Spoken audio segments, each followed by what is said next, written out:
శ్రీశైలంలో మకర సంక్రాంతి బ్రహ్మోత్సవాలు వైభవంగా కొనసాగుతున్నాయి.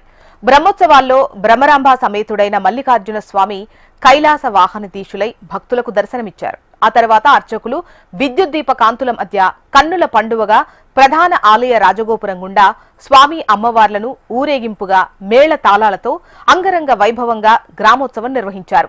గ్రామోత్సవంలో ఈవో శ్రీనివాసరావు దంపతులు, ట్రస్ట్ బోర్డు మెంబర్స్ తో పాటు భారీ ఎత్తున భక్తులు పాల్గొన్నారు.